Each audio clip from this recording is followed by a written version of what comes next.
Selamat pagi. Selamat pagi. Mari kita berdoa. Bapa di dalam surga, berkatilah pagi ini. Berilah firman-Mu yang hidup untuk menghidupkan rohani kami. Dan berilah firman-Mu yang benar untuk membawa kami menuju kebenaran. Beri kekuatan kepada kami untuk mencerna, untuk menerima firman-Nya yang suci dari Tuhan. Dan berilah kesadaran kepada kami untuk mengerti dan sungguh-sungguh rela menjalankan apa yang Tuhan tutur kepada kami. Dengar doa kami, berkati hamba-Mu yang hina ini, supaya boleh menjadi saluran dan memberikan penjelasan yang secukupnya dan membawa kami masuk ke dalam kebenaran Tuhan. Dalam nama Yesus Kristus, penebus dan juru selamat kami yang hidup, kami berdoa. Amin. Saudara-saudara, hari ini kita membaca kitab suci dari Matius pasal ke-5. Mari kita buka Matius pasal ke-5 dan kita akan membaca dari ayat ke-33 dan seterusnya. Matius pasal ke-5 ayat ke-33.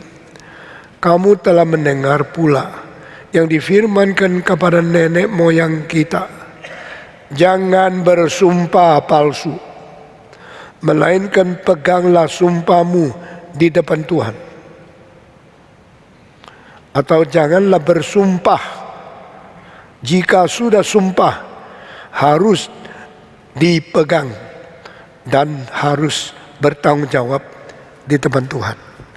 Tetapi aku berkata kepadamu, janganlah sekali-kali bersumpah baik demi langit, karena langit adalah takhta Allah, maupun demi bumi, karena bumi adalah tumpuan kakinya, atau demi Yerusalem, karena Yerusalem adalah.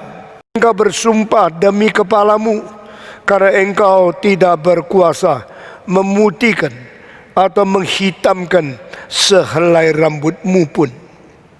Jika iya, hendaklah kamu katakan iya. Jika tidak, hendaklah kamu katakan tidak.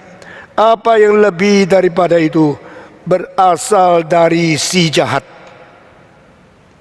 Sampai di sini pembacaan kitab suci. Saudara-saudara sekalian, minggu-minggu yang lalu kita telah bicara dua hukum yang dikutip oleh Yesus Kristus dan digabung dengan ajaran orang kuno kepada nenek moyang dan dikoreksi oleh Tuhan Yesus. Janganlah membunuh, ini hukum ke-6. Janganlah berzina, hukum ke-7. Di antara 10 hukum ini tentang hubungan manusia dengan manusia, Tuhan cuma mengutip 2 butir, yaitu hukum ke-6 dan hukum ke-7. Karena 2 hukum ini menyangkut keintiman dan keselisihan yang paling ekstrim di antara interpersonal relationship. Hal apakah lebih daripada membenci dan membunuh orang? Hal apakah lebih daripada mencintai dan menikahi seseorang?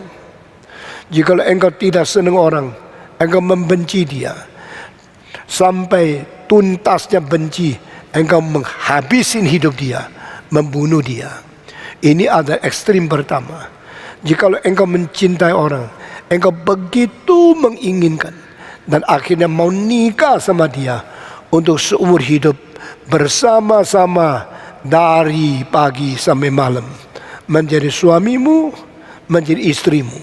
Ini adalah 2 ekstrim hubungan antar manusia dengan manusia. Interpersonal relationship itu menjadi dasar pembentukan masyarakat. Interpersonal relationship menjadi unit paling perdana di dalam membentuk negara. Interpersonal relationship adalah hidup secara kolektif manusia di dalam dunia ini. Dan di dalam hukum Tuhan, baik engkau menikah, hati-hati. baik engkau terhadap orang lain, engkau tidak senang, hati-hati. Jikalau engkau memarahin saudaramu sebagai raka atau morois, di dalam dua hal ini engkau tidak bisa lepas dari api neraka. Jikalau engkau sudah menikah, engkau akhirnya membuangnya, engkau telah melawan janji yang engkau perbuat, dan engkau bisa menceraikan manusia, dan ini melanggar hukum dari Tuhan. Dan Yesus Kristus telah berkata tentang siapakah boleh menceraikan. Mengapa menceraikan? Saya sudah jelaskan minggu lalu dengan sangat teliti. Sekarang selain 2 hukum daripada 10 hukum di dalam Taurat Musa, ada satu hal lagi yang tidak dicatat di dalam Taurat Musa, disinggung oleh Yesus Kristus di sini. Dan ini adalah satu hal yang sangat sering terjadi di dalam masyarakat manusia, yang sangat diperlukan di dalam upacara menaikkan jabatan oleh pemerintah, yaitu bersumpah. Bersumpah itu perlu tidak? Tidak perlu. Kalau perlu, mengapa Yesus mengatakan jangan bersumpah dalam segala hal? Jangan bersumpah demi langit. Jangan bersumpah demi bumi. Jangan bersumpah demi Yerusalem. Jangan bersumpah demi kepalamu sendiri. Berarti sumpah itu tidak perlu. Kalau manusia dalam manusia mempunyai saling percaya dan sungguh-sungguh setia kepada iman kepercayaan satu dengan lain, sumpah itu tidak ada gunanya. Jikalau manusia sama manusia sudah tidak bisa percaya, sumpah pun itu tambah-tambahan yang berasal dari setan. Ini ajaran Yesus. Sehingga sumpah itu bukan yang seharusnya. Sumpah itu bukan hal yang perlu ada. Sama seperti Taurat seharusnya tidak perlu. Taurat tidak pernah direncanakan oleh Tuhan Allah. Tetapi Taurat menjadi sebuah hal yang tambahan. Ini kalimat dari Tuhan. Kenapa Taurat menjadi tambahan? Karena itu bukan rencana kekal asal dari Tuhan Allah sendiri. Tetapi kalau bukan asal ditetapkan oleh Tuhan dari kekal, mengapa akhirnya di dalam kitab suci ada Taurat? Bukankah Alkitab mengatakan Taurat itu setitik senada pun tidak boleh dihapus? Setitik senada pun akan tetap berada melampaui langit bumi. Langit bumi bisa lewat, Taurat itu tidak boleh dimusnahkan, tetapi perlu digenapi. Kalau begini, kenapa kita bilang Taurat itu tidak perlu ada? Taurat ada setelah manusia berdosa. Jikalau manusia tidak berdosa, tidak perlu ada Taurat. Karena Taurat adalah untuk menjadi dasar menghakimi manusia, memberikan manusia hukuman berdasarkan pelanggaran, dan Taurat buktinya. Saudara-saudara, kalau demikian, hal yang sudah terjadi setelah Adam berbuat dosa itu adalah sesuatu tambahan yang bukan rencana Allah yang kekal. Sehingga setelah Taurat itu dituliskan, maka Taurat itu menjadi harus ada. Tadinya tidak perlu, sekarang sudah harus ada, dan tidak bisa tidak ada. Titik, nada, sampai selama-lamanya Taurat itu berlaku dan berfungsi. Saudara-saudara, demikian sumpah itu sebenarnya tidak perlu ada. Taurat itu adalah tambahan. Demikian itu sumpah dari pemerintah itu ada tambahan. Di dalam Alkitab, sumpah berasal dari Tuhan sendiri. Tuhan bersumpah demi Dia sendiri. Kalau demikian, sumpah itu juga kekal kan? Karena sumpah itu dari Allah permulaan. Allah bersumpah kepada manusia, karena manusia bisa menyeleweng, manusia bisa tidak jujur, manusia bisa berbuat dosa. Maka Allah yang tidak berubah bersumpah demi Dia sendiri. Demi Dia sendiri berarti hanya Dia jujur yang kekal, hanya Dia jujur yang murni, dan hanya Dia yang boleh disandarkan. Because only God is trustworthy, only God is the only honest one. Maka Dia bersumpah demi kejujuran Dia. Saudara-saudara, sekarang kita mau masuk ke dalam ayat daripada kalimat ini. Engkau pernah dengar ada orang yang bicara sama nenek moyangmu? Terjemahan Indonesia sekali lagi, saya tidak setuju pakai firman. Engkau pernah dengar firman kepada nenek moyangmu? Aslinya, engkau pernah dengan perkataan yang ditujukan kepada orang kuno, kepada orang-orang nenek moyangmu. Jangan bersumpah. Saya tidak mengerti kenapa bahasa Indonesia ditambah jangan sumpah palsu. Karena penterjemah mempunyai satu pendapat, sumpah itu boleh asal jangan palsu. Sehingga kalimat ini untuk mempergampang yang baca Alkitab mengerti aslinya. Ya, ini saya tidak singgung banyak, kita teruskan. Aslinya adalah Tuhan bilang jangan bersumpah. Kalau engkau sudah sumpah, jangan menelan kembali. Yang sudah kau ucapkan dalam sumpah harus dipelihara baik-baik. Ini sama dengan janji. Alkitab berkata, jangan sungguh janji di hadapan Tuhan. Yang kau sudah janjikan, engkau harus laksanakan. Yang sudah kau janjikan, jangan kau telan kembali lagi. Karena janji itu serius. Janji itu penting. Janji itu diperhatikan setiap huruf oleh Tuhan. Dan Dia catat di dalam bukunya, kau telah janji. Saudara-saudara, setiap kali kita bicara tentang janji, kita sedang bicara hal yang sangat serius, yang tak boleh main-main.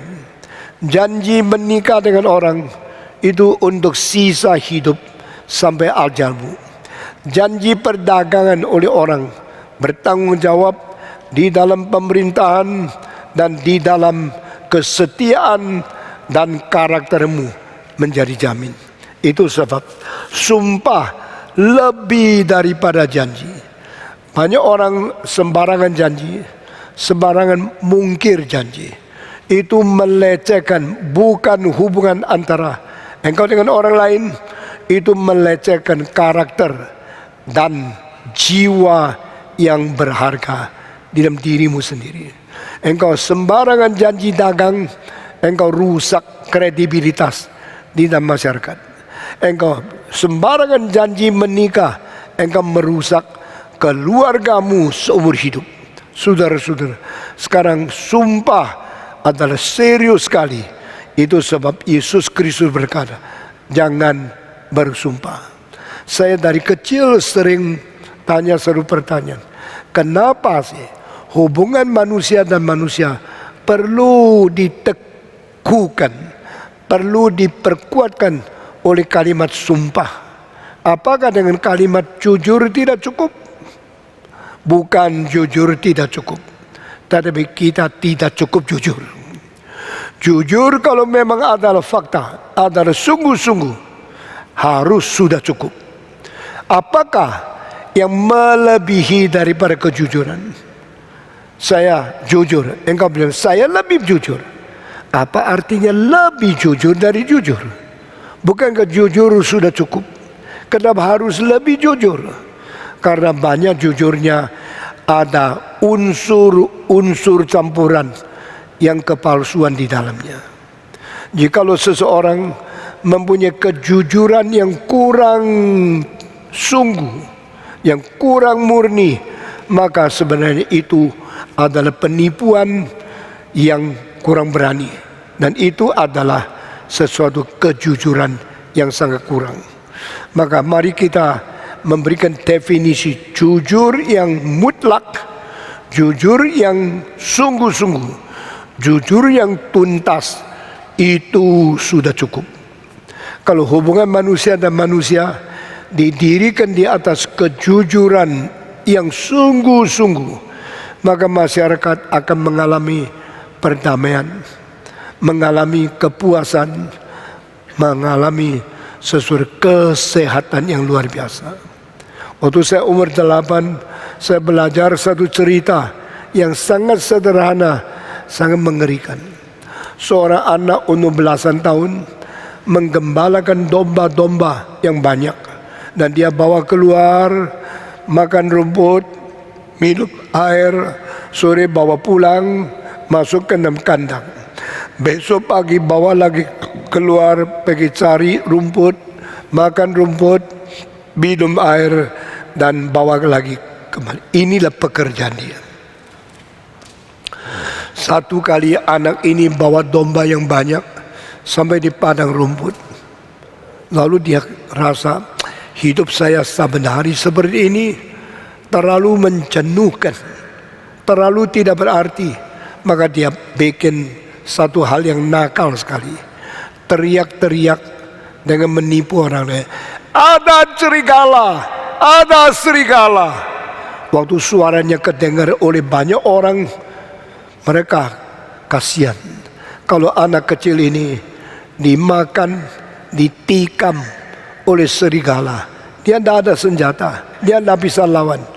Dombanya pun semua tidak bisa menolong dia melawan serigala yang datang menyerang. Maka banyak orang keluar dari rumah mereka, pergi ke padang, pergi mencari anak itu. Waktu mereka sampai di padang, ketemu anak yang teriak-teriak itu, mereka lihat tidak ada apa-apa. Dombanya baik-baik, anaknya aman-aman, tidak terjadi apa-apa. Maka waktu itu mereka, mana serigala? Di mana serigala? Anak itu ketawa, saya menipu kamu. Saya karena rasa hidup tidak ada arti, saban hari jaga domba, maka saya memikirkan cara untuk ketemu banyak orang datang untuk membantu saya, yaitu menipu kalau ada serigala. Maaf ya, saya telah menipu kamu. Sekarang saya kasih tahu, tidak ada serigala. Kurang ajar kamu. Tahu tidak, saya sibuk sekali, saya kerjaan repot sekali. Saya karena takut engkau dimakan serigala, maka saya letakkan jabatanku, lepaskan pekerjaanku, saya datang ke sini mencari engkau. Anak itu ketawa-ketawa, mereka pulang. Sudah pulang, beberapa hari kemudian, sungguh-sungguh datang serigala yang banyak. Begitu serbu ke dalam kawanan domba, anak itu ketakutan. Sekarang teriak lagi, ada serigala, ada serigala. Dia teriak sampai suaranya habis. Sudah diterkam, sudah dikoyak-koyak oleh serigala. Seluruh badan berdarah, tidak ada satu orang datang. Karena apa? Karena pernah menipu, karena tidak jujur. Tidak ada orang mau datang lagi. Biarin dia teriak. Nanti saya ke situ kecelik. Saya sampai di situ ternyata ada serigala. Saya ditipu, kerjaan saya berantakan. Enggak, saya tidak mau pergi. Akhirnya, kenapa sampai sore anak tidak pulang? Dombanya tidak dibawa kembali ke kandang. Mereka pergi cari, melihat dia sudah mati, badannya dikoyak-koyak, seluruh tangan badan berdarah, dan jantungnya apanya sudah dimakan oleh serigala. Mayat berbaring di situ. Semua melihat, kasihan sekali. Hal ini adalah hal, saya percaya, salah satu cerita yang paling baik untuk mendidik anak-anak menjadi orang jujur. Saya dengar cerita itu umur 8. Sekarang saya umur 80. Selama 72 tahun ini, cerita yang mengerikan ini mendorong saya hati-hati, bicara jujur. Jadi orang yang setia, yang jujur. Jangan menipu orang lain. Saudara-saudara, siapakah orang paling rugi? Yaitu orang yang kira dia bisa tipu orang lain. Apakah hukuman yang paling besar untuk orang yang menipu? Dua. Pertama, seorang penipu, hukuman yang pertama yaitu dia kira seluruh dunia penipu. Dia kira kalau saya bisa tipu orang lain juga. Kalau itu maka dia dihukum karena konsep pikirannya sudah dirusak oleh asumsi semua orang sama. Kalau saya bisa menipu, semua orang sudah bisa menipu. Kalau saya sudah tipu, mereka pasti tipu saya. Ini hukuman pertama. Hukuman kedua, orang menipu dihukum dia tidak percaya kepada siapapun. Karena dia kira setiap orang penipu, maka yang dikatakan pasti tidak sungguh-sungguhlah. Tidak usah percaya. Karena dia tidak percaya siapapun. Tidak pernah dia menerima kebenaran. Tidak pernah dia tumbuh di dalam pengetahuan. Karena dia tidak pernah mungkin percaya kepada orang lain. Saudara-saudara, jikalau masyarakat penuh dengan penipuan, engkau menipu orang lain menipu engkau, masyarakat ini sangat kasihan. Penyakitnya terlalu berat dan masyarakat ini tidak ada tolongnya. Itu sebab manusia sama manusia perlu menjalin hubungan percaya. Saya percaya kamu, kamu percaya saya. Saya mutlak beriman kepada kamu, kamu mutlak beriman kepada aku. Sehingga kita hidup damai, hidup stabil, dan hidup tanpa kecemasan, kekhawatiran yang mengganggu ketentraman dan sejahtera hidup kita masing-masing. Saudara-saudara, jadi apakah yang mau dikatakan Yesus di sini? Ini kalimat tidak pernah ditulis di dalam 10 hukum. Jangan bersumpah, tidak ada itu. Tetapi Yesus melampaui hukum Musa, melampaui hurufiah, melampaui gejala-gejala lain dari masyarakat. Dia menyinggung sumpah. Jangan engkau bersumpah. Maksudnya apa? Kalau Tuhan Yesus suruh kita jangan sumpah, lalu pemerintah suruh kita sumpah, kita mau taat yang mana? Kalau pemerintah mengatakan kau jadi presiden, sekarang sumpah di hadapan parlemen, sumpah akan didengar secara nasional oleh seluruh rakyat Indonesia dari Sabang sampai Merauke, bahwa engkau mau menjadi presiden yang setia dan bertanggung jawab kepada seluruh rakyat.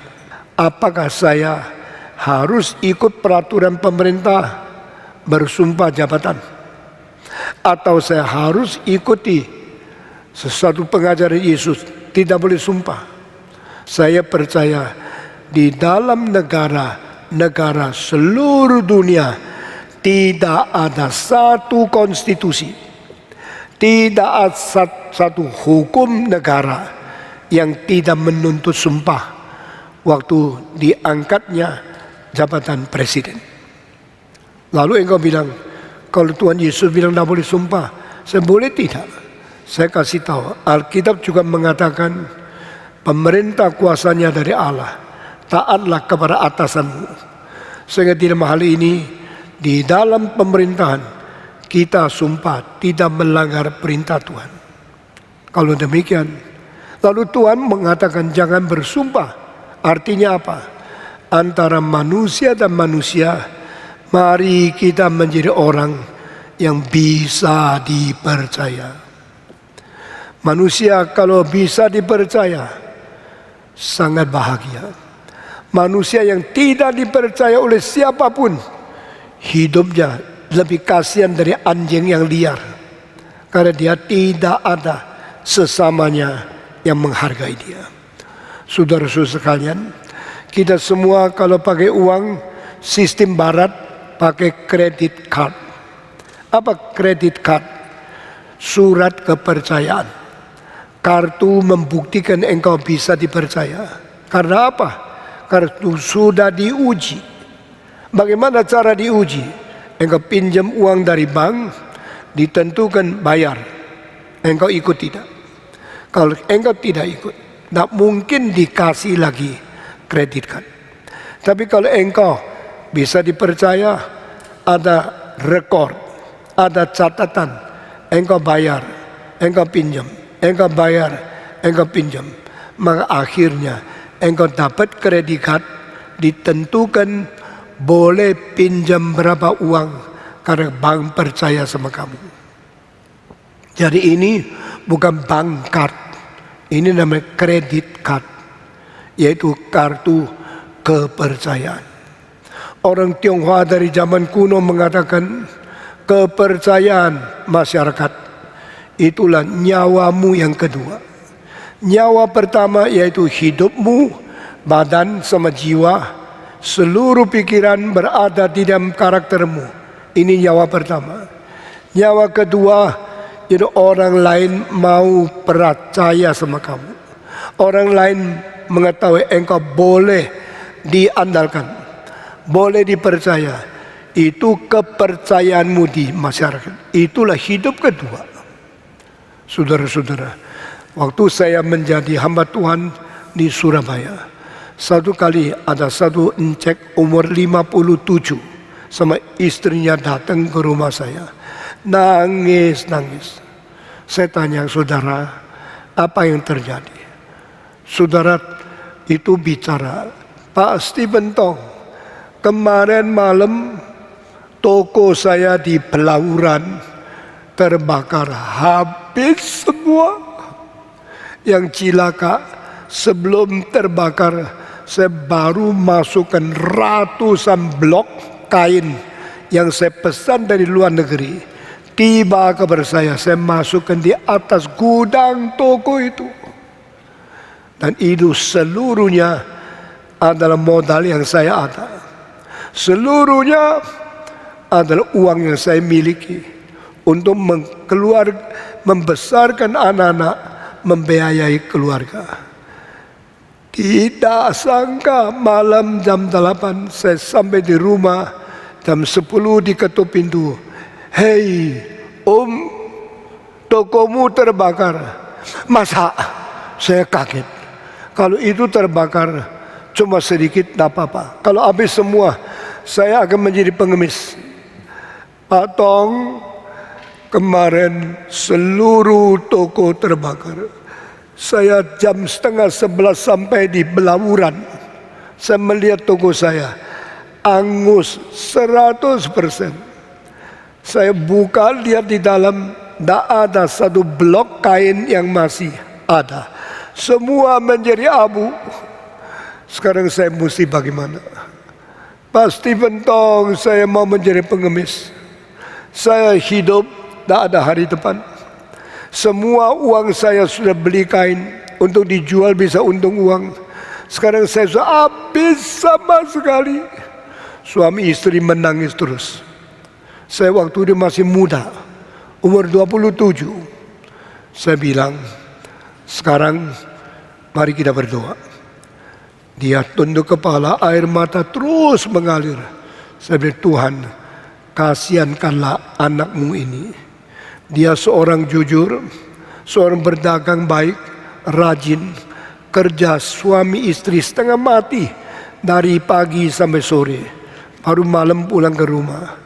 Sekarang dia mengalami kesulitan, api telah menghanguskan semua hartanya. Tuhan beri pertolongan kepada dia. Sudah habis doa, dia menghapus air mata. Saya berkata, menurut apa yang saya tahu, kamu suami istri jujur, rajin, rendah hati, dan kerja sungguh-sungguh. Itu sebab dengan kepercayaan orang mengetahui kejujuranmu, kamu masih ada kali kedua hidup di dunia ini. Apa artinya itu? Saya bilang, kalau dulu kamu suka menipu, saya tidak pernah menipu. Kalau dulu kamu tidak jujur, saya selalu jujur. Itulah sebab Tuhan akan beri kesempatan engkau dagang lagi. Dari mana? Uang sudah habis. Akhirnya 1 bulan kemudian dia berkata kepada saya, terima kasih doa Patong, terima kasih anjur Patong, saya sekarang mulai buka toko lagi. Saya tanya, uang untuk buka toko, uang beli barang untuk jual dari mana? Saya mempunyai kesulitan yang tidak pernah boleh kasih tahu sama siapa. Tapi banyak orang dulu pernah beli barang sama saya, melihat keadaan saya, mereka datang inisiatif pinjamkan uang. 1, 2, 3, 4. Banyak orang pinjamkan uang. Saya boleh berdagang kembali lagi. Dia sekarang tidak nangis. Dia berkata, Tuhan memberkati orang yang jujur. Alkitab berkata, yang jujur diperlakukan jujur oleh Tuhan. Yang lurus diperlakukan lurus oleh Tuhan. Yang licik diperlakukan bengkok oleh Tuhan. Saya dari kecil baca ayat itu, saya catat dengan garis merah, lalu saya hafal. Oh Tuhan, Engkau Tuhan yang adil, Engkau Tuhan yang hidup. Barang siapa jujur, Engkau jujur kepadanya. Barang siapa lurus, Engkau lurus kepadanya. Barang siapa licik, Engkau tidak licik kepadanya. Engkau membengkokkan jalan dia. Waduh, Tuhan adalah Tuhan yang tidak pernah bohong. Tuhan adalah Tuhan yang tidak pernah licik. Dia jujur dan dia setia. Aku namanya yang setiawan itu. The faithful one. This is the name of our God. Our God is always honest. Our God is always righteous. Our God is always faithful. Yang setia itu namanya adalah Amin. Namanya adalah setiawan. Itu nama Tuhan Yesus. Saudara-saudara, kalimat telah berjanji. Alkitab berkata, jikalau engkau jujur sama orang lain, saya memberikan berkat jujur kepadamu. Kalau Allah jujur sama kita, itu paling bahagia. Allah tidak menipu kita, sehingga janji dia pasti dia tepati. Kalimat dia pasti dia jalankan. Dan barang siapa mau menerima kejujuran Tuhan Allah, syaratnya cuma satu, engkau harus menjadi orang jujur. Orang yang sering ngaco, sering nakal, sering menipu orang, dia kira dia paling pintar. Penipu selalu menganggap diri paling pintar. Yang tipu diketawai, goblok lu, saya tipu engkau tidak tahu. Engkau kira engkau untung? Tuhan bilang tidak mungkin. Kamu yang nakal, yang licik, yang bengkok-bengkok, Tuhan memberikan jalan bengkok kepada engkau. Saudara-saudara, dari satu titik ke satu titik, yang paling dekat ada garis lurus. The straight line is the shortest distance between point and point. Tetapi kalau Tuhan membengkokkan jalanmu, engkau rugi luar biasa. Saudara-saudara, jadilah orang yang jujur seumur hidup kepada Tuhan, kepada istri, kepada saudara, kepada sesama, kepada orang-orang yang kau gauli. Karena inilah diperkenan oleh Tuhan. Jangan kira engkau pintar menipu orang, engkau hebat. Jangan kira engkau boleh menghasilkan banyak keuntungan melalui penipuan, engkau lebih tinggi pintar dari orang lain. Karena orang seperti ini adalah orang yang sendiri, menipu sendiri. Saudara-saudara, jangan engkau menjadi orang yang mengkelabui sendiri. Jangan engkau sendiri mempermainkan diri sendiri. Karena apa yang kau mempermainkan dicatat oleh Tuhan. Apa yang kau nyatakan ketidakjujuran ditilik oleh Tuhan.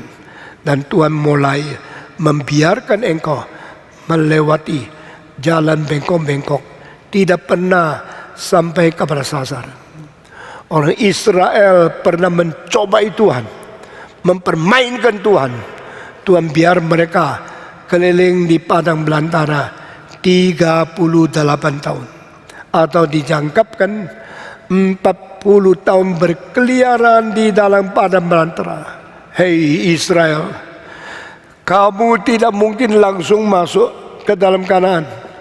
Dari Mesir ke Kanaan, jalan kaki 3 hari sudah cukup. Akhirnya mereka buang waktu 40 tahun baru boleh masuk Kanaan. Berapa ruginya? Kalau Tuhan tidak memberkati engkau, Tuhan mungkin kasih kekayaan, tapi engkau tunggu 40 tahun. Kalau Tuhan tidak memberkati engkau, mungkin akhirnya engkau berhasil, tapi engkau liku-liku dipermainkan oleh dirimu sendiri. Dan Tuhan membiarkan engkau mengalami liku-liku yang tidak habis-habis.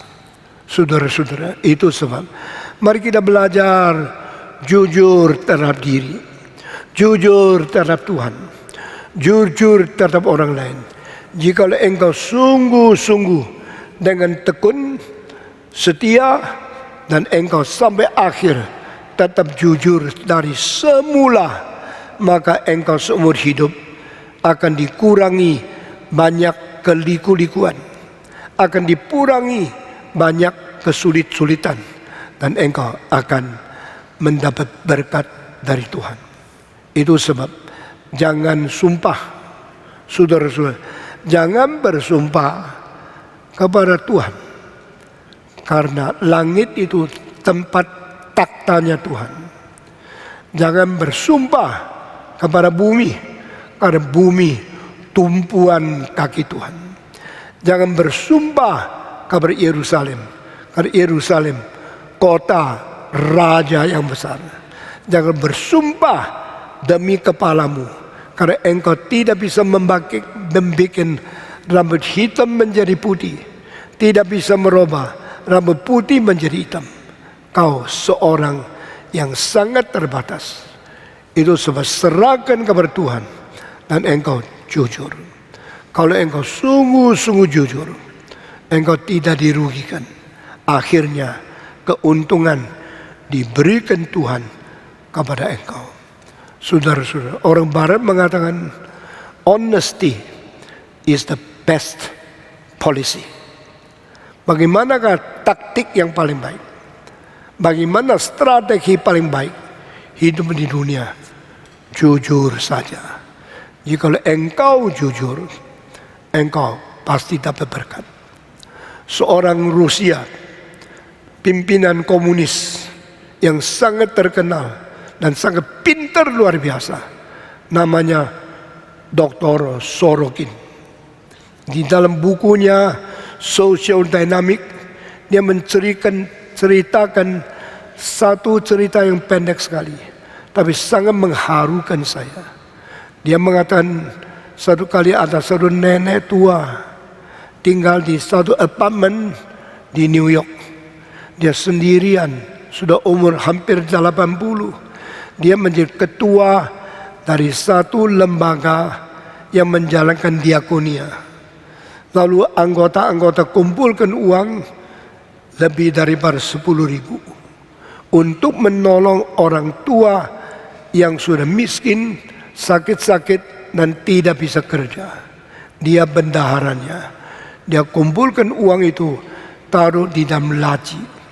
Satu hari waktu dia tidur, kemasukan seorang maling yang badannya besar sekali, dan orang yang jahat itu datang kepada dia, bangunkan dia dari ketiduran.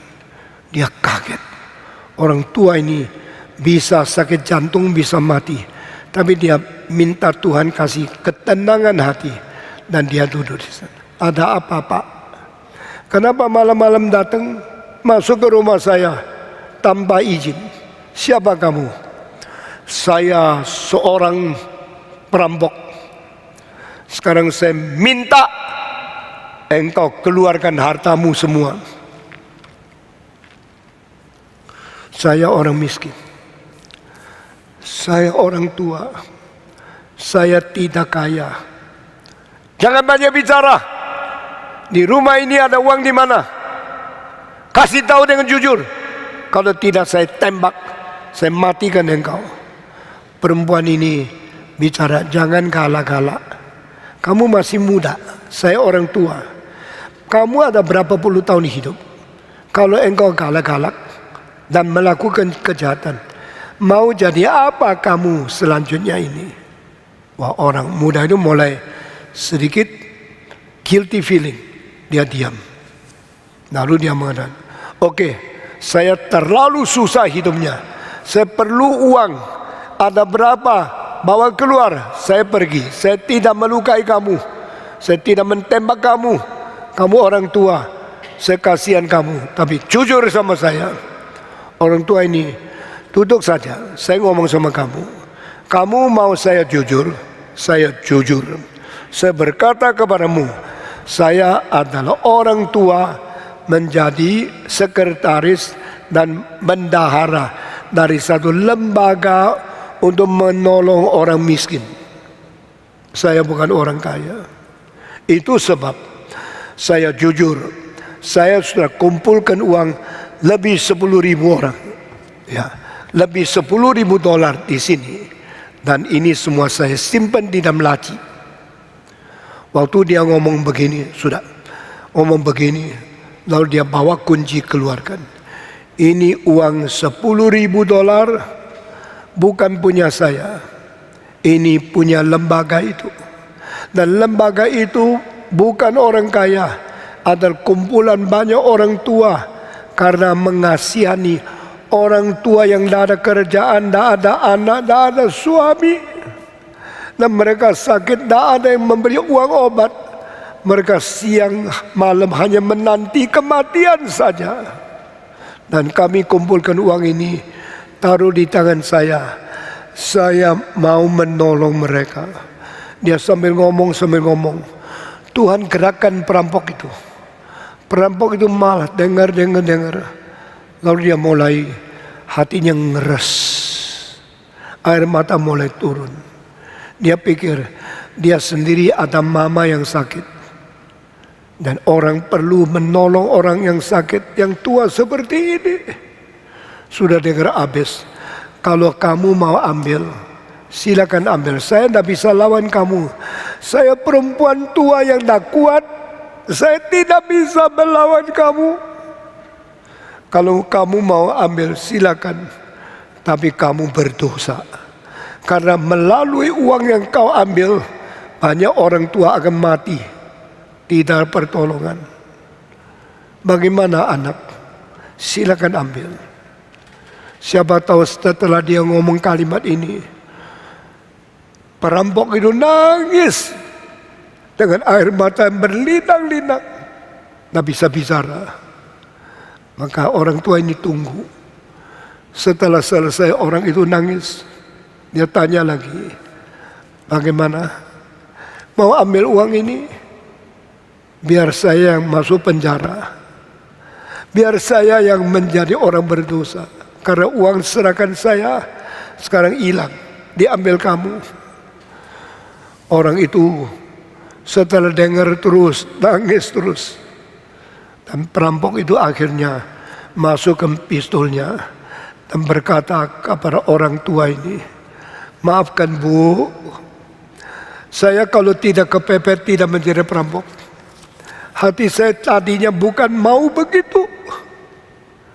Dan sekarang setelah dengar ceritamu semua ini, hati saya terharu. Saya ambil keputusan tidak merampok uangmu, tidak mengambil uangmu. Silakan kembalikan. silakan kunci lagi. Orang tua ini mulai lega. Dia tenang. Dia tidak takut. Dia setelah kunci kembali. Sekarang saya buka pintu, engkau masuk paksa dari jendela. Saya buka pintu, engkau keluar. Saya tidak akan melapor. Dan saya tidak akan mengkerjain kamu. Silakan pergi. Jadi anak muda yang baik. Orang itu waktu keluar, air mata tetap berlinang-linang.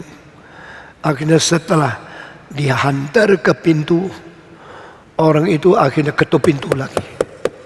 Wah, cilaka. Sudah keluar mau apa lagi? Orang tua ini diam-diam. Dia tidak sangka orang perampok itu bilang, bolehkah saya duduk lagi 1 menit? Silakan duduk.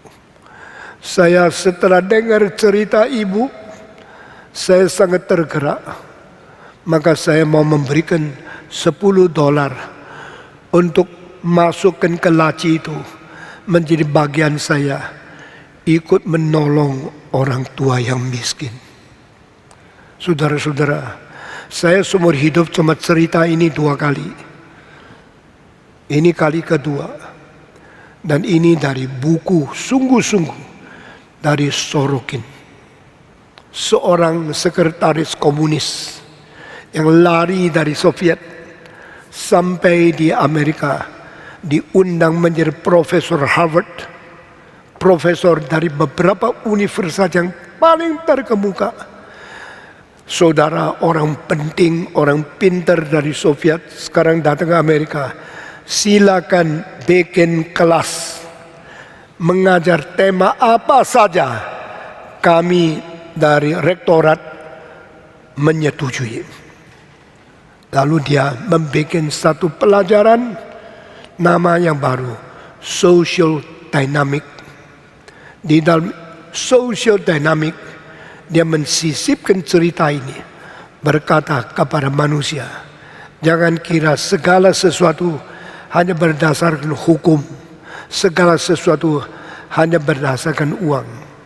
Ada unsur dari hati nurani manusia yang bisa tersentuh oleh cinta kasih yang sedalam-dalamnya. Lalu orang itu berubah melalui kepercayaan sungguh-sungguh. Dunia ini bukan tidak ada pengharapan. Saya mengajar filsafat, saya menyinggung Sorokin. Murid-murid saya di Amerika waktu mendapatkan pelajaran ini, mereka ikut tergerak hatinya. Murid saya di Amerika selama 10 tahun Reform Institute yang daftar ada 1.800 orang. Di dalamnya kira-kira 180 yang sudah mendapat gelar doktor.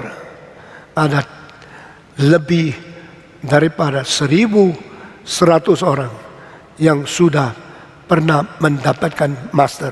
Yang lain ada yang pernah mendapatkan lulusan institut atau SMA. Nah, saudara-saudara, di dalam 1.800 mahasiswa yang pernah saya didik di Amerika, menjadi instansi teologi yang paling banyak murid selama orang Asia membuat Institut Teologi di Amerika. Saya bersyukur kepada Tuhan. Tuhan dapat bekerja lebih dari segala hukum, lebih dari segala peraturan, melalui gerakan Roh Kudus untuk menghancurkan, untuk membawa manusia kembali kepada Tuhan. Itu sebab mari kita belajar menjadi orang yang jujur, menjadi orang yang setia, dan Tuhan akan pakai kita. Saudara-saudara, orang yang menipu orang lain tidak ada hari depan yang baik. Orang yang jujur akan diperlakukan Tuhan dengan jujur.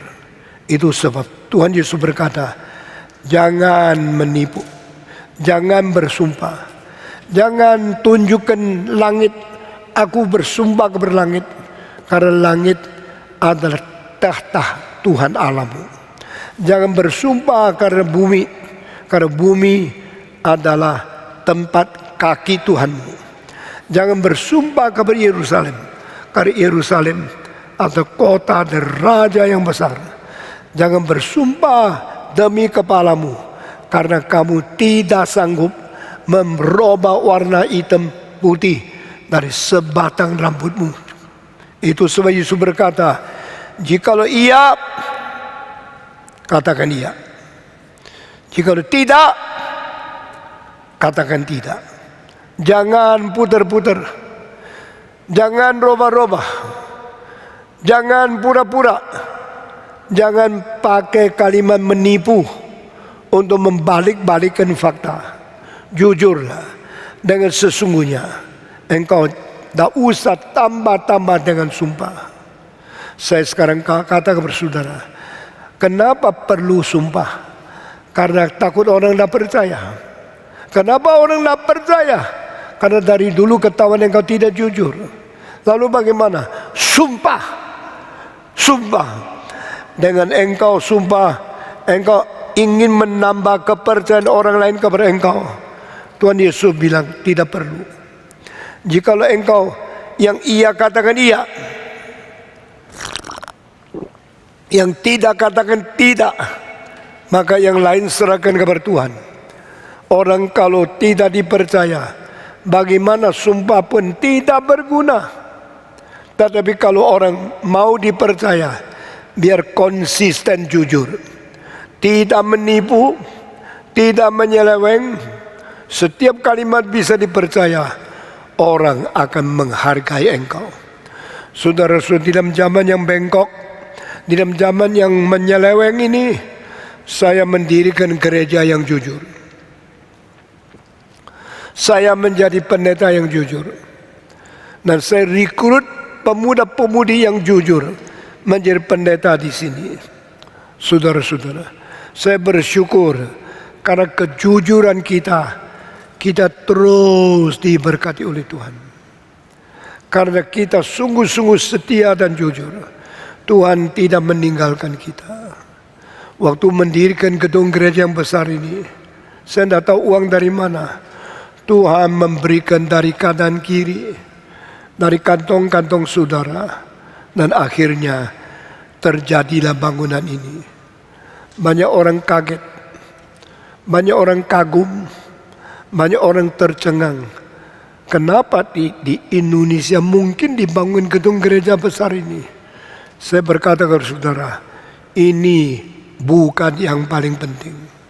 Kita masih mau membangun gedung lebih besar 3 kali dari ini untuk Universitas Calvin, untuk tempat orang-orang murid, untuk dosen, untuk rektorat, untuk perpustakaan, untuk pusat seni, dan untuk tempat kebaktian, untuk aula yang besar. Saya tanya dari mana, saya tidak tahu. Tapi saya tahu, saya akan setia kepada Tuhan sampai mati. Jikalau Tuhan mengizinkan terjadinya segala sesuatu, siapapun tidak bisa melarang atau menghambatnya.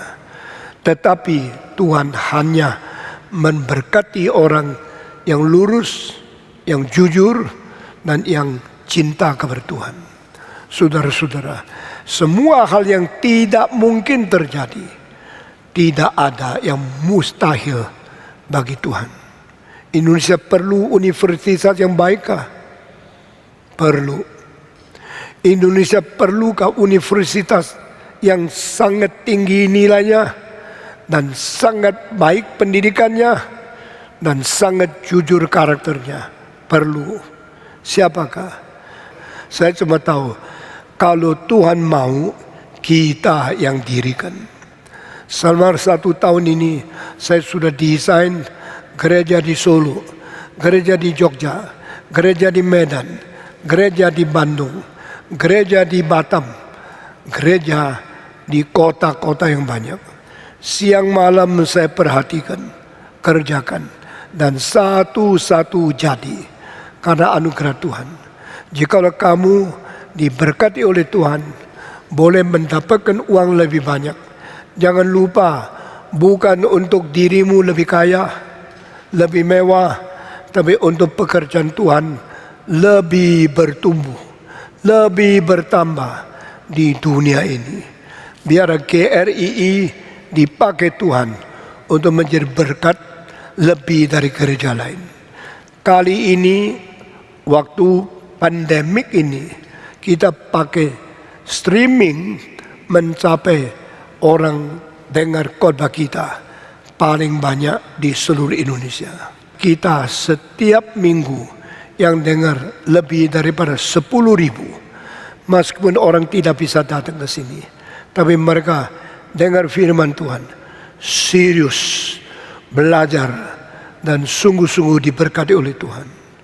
Pekerjaan Tuhan bukan hanya sampai di sini. Tuhan mau memakai satu gereja menjadi berkat lebih dari gereja manapun.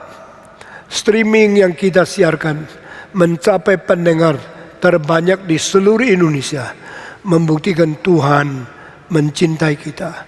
Tuhan tidak buang kita. Mari kita lebih sungguh, kita lebih rajin melayani Tuhan. Saudara-saudara, jikalau iya katakan iya, jikalau tidak katakan tidak. Jangan banyak bicara. Mengapa orang bersumpah? Dia sudah bilang orang tidak percaya. Sumpah. Sumpah kalimat-kalimatnya kalau berdasarkan yang iya dibilang tidak, yang tidak dibilang iya, itu kalimat tambahan di dalam sumpah, semua dari iblis. Demikian Yesus Kristus. Jangan banyak bicara, karena itu semua dari si jahat. Tuhan Yesus mengajar begitu jelas. Maka mari kita menjadi orang jujur, yaitu jujur. Yang betul yaitu betul. Yang tidak betul yaitu tidak betul. Dengan demikian Tuhan terus menjaga kita. Di dalam sejarah 2300 tahun lalu di Greka ada satu filosof namanya Xenophanes. Xenophanes di dalam bukunya menulis beberapa kalimat. Saya terkejut sekali, saya terkesan sekali. Dia mengatakan, the nature grant us with 2 ears and 2 eyes, but only 1 mouth. Artinya, alam mengkaruniakan setiap manusia ada 2 telinga, 2 mata, tetapi hanya 1 mulut. What for? Untuk apa? Dia mengatakan, it is to say, human being should listen more, observe more, and talk less.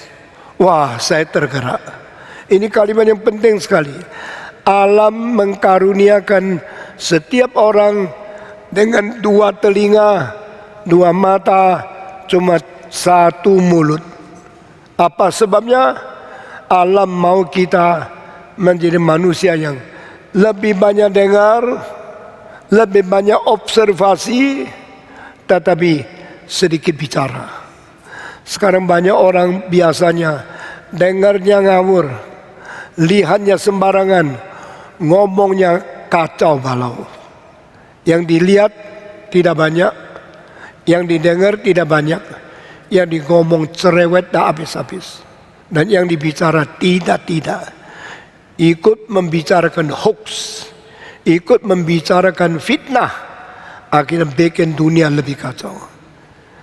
Xenophanes berkata, let's listen more, let's observe more, and let us talk less. Waktu saya umur 20 lebih mendengarkan filsafatnya Xenophanes, akhirnya saya cari di kitab suci. Saya menemukan kalimat yang lebih penting dan lebih cocok teologi kita daripada Xenophanes. God created us with 2 ears, 2 eyes, but only 1 mouth. Dia bilang alam memberikan. Saya mengatakan Tuhan mencipta. Tuhan menciptakan kita semua orang 2 mata, 2 kuping, cuma 1 mulut. Is to let us to listen to good and evil, to see, to right and wrong, but to witness only with honesty anything about the truth. Allah menciptakan kita dengan dua kuping, dengan dua mata, adalah suruh kita mendengar yang baik dan yang jahat, melihat yang benar, yang salah, tetapi bersaksi hanya untuk kebenaran. Jangan mulut bercabang, jangan lidah bercabang. Dari satu sumber keluar satu warna, satu rasa dari air. Tak mungkin sumber yang airnya manis sekaligus mengeluarkan air yang pahit. Demikian mulut orang Kristen hanya keluar kebenaran, karena kamu diciptakan menjadi kesaksian kebenaran Tuhan. Kamu dipanggil menjadi saksi Kristus untuk mengabarkan Injil. Yang tambah-tambahan tidak perlu, yang sangkal-sangkalan tidak perlu, yang robah-robahan itu tidak perlu. Yang iya bilang iya, yang tidak bilang tidak. Kalimat yang banyak ditambah sumpah-sumpah itu tidak berarti, karena Tuhan mau kejujuran orang. Kiranya Tuhan memberkati kita. Dan saudara-saudara, saya harap kita orang Kristen, khususnya anggota gereja Reform, menjadi orang yang jujur, orang yang tidak memihak yang mana saja. Kita tahu apa baik, apa jahat. Kita tahu siapa benar, siapa tidak. Tapi kita hanya bersaksi jujur, hanya untuk kebenaran saja. Inilah berita pagi ini. Kiranya Tuhan memberkati kita masing-masing, mempertumbuhkan rohani kita masing-masing, menjadi manusia yang bertanggung jawab kepada Tuhan. Mari kita berdoa. Bapa kami yang di surga, kami bersyukur dan berterima kasih atas anugerah dan cinta kasih Tuhan. Bersyukur dan berterima kasih atas kesempatan yang Tuhan berikan kepada kami untuk bisa kembali mendengarkan firman Tuhan.